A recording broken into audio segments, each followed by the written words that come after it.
salaadiinta dhaqanka ee gobolada Awdal Salal iyo Gabiley ayaa maanta waxay shir jaraa'id ku qabteen hoteelka Aldoor ee magaalada Boorama waxaana ay ku shaaciyeen 9 xubnood ay u doorteen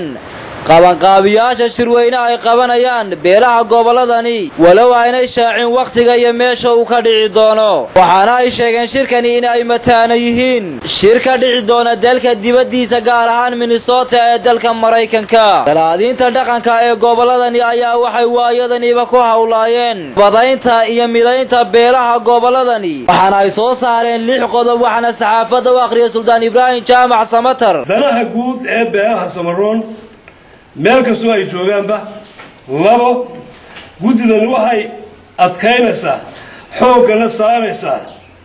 ilaalinta nabadgelyada guud ahaan dalka Soomaaliland gaar ahaana deegaanada ay beelahani degaan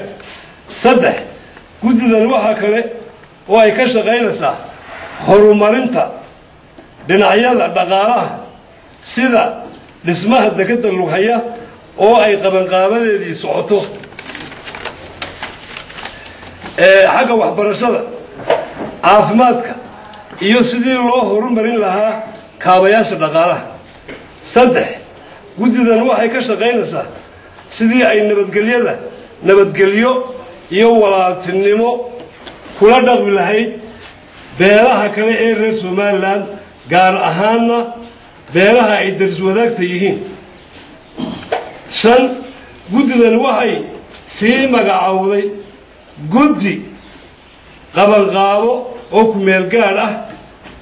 kana kooban 9 xubnood oo isugu jira xeerbeegti aqoon-yahano iyo odayaal dhaqameed kale gudidaasi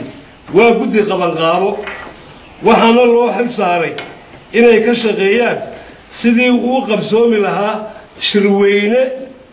ay isugu yimaadaan dhammaanba beelaha Samaroon guda iyo dibadda iyo meesha iyo waqtiga ugu habboon ee uu qabsoomi karo lix gudidan waxay taageero buuxda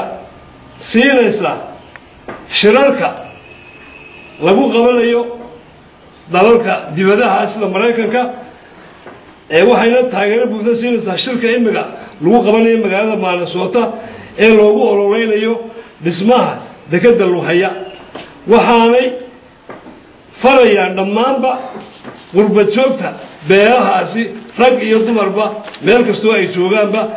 inay gacan buuxda siiyaan xubnaha arintaasi ku hawlan ayaguna halkaasi ka hadlay qaar kamid ah salaadiinta dhaqanka waxaana kamid ah hadaladoodii shirka jaraa'id waxaan u qabanay sababta uu idin sheegay sultaanku oo ah inaan ogaansiino dadweynaheena reer Samaroon ee degan qaaradaha adduunka iyo wadankaba degan iyo maxaan ku raadin wadamada dariska ah degan inaan ogaansiino hawsha ballaaran ee aanu soo wadnay muddada dheer Samaroon ma gada bulshada arinta dooraysa inay la faqurto ay wax qabato oo wixii jiifkii laga kocday waa jiiflay horta way laga saaxanay deewa soo toosanay marka soo muuqata soo tooska waxaan doonaynaa inaan wada dhaqaaqno wada toosno ugu dambeyntii waxa shirkan jaraa'id soo xidhay gudoomiyaha hoggaanka dhaqanka ee beelaha gobolada Awdal Salal iyo Gabiley Sultan Cabdiraxmaan Jaamac Dawal waxaan isku nimaadno dhammaan marsharta halkan isku timiday iyo inta codkayga maqli doonto iyo taarikh doontaba waxaan ku salaamaynaa marka hore salaanta islaamka assalaamu calaykum waraxmatullaahi wabarakaatuh takala waa sida ay uga soo sheekeeyeen salaadiinta iyo qaashi washirka midda dheer soo socday washirka munadalkiisii maanta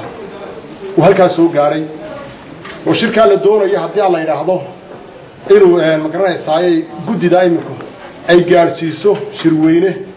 beelaha Gadabuursi meesha doonaan ba joogaan meel la meesha doonaan joogaan ama dalka ha joogaan Soomaaliland ama Itoobiya ha joogaan ama Djibouti ha joogaan ama qurbaha joogaan meesha doonaan ba joogaan waa shir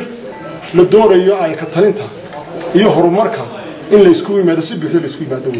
waa shir waqti dheer qaadan doona weeyaan waa shir hawlgalkiisa gudida maanta laga sheekaynayo 9 ka ah ee inta golahan u xil saaray waxa weeye ay ka soo tali doonto weeye si looga soo sheekeeyey waa shir ma garanaysaa waqti badan qaadan doona meeshuu degi doono iyo waqtigu noqon doono iyo halkuu noqon doonana guddidaas u xilsaaran tahay weeye targetkiisa iyo hawshiisuna waxa loo guuraya waxa weeye waa horumar waxa loo guuraya waa wada qabsi kastaba haatee kulankan ballaaran ee maanta ay qabteen salaadiinta dhaqanka ee gobolada Awdal Salal iyo Gabiley ayaa kii horeeyay nuuciisan oo kala ah Axmed Faarax Barakaale TV-ga caalamiga ee Royal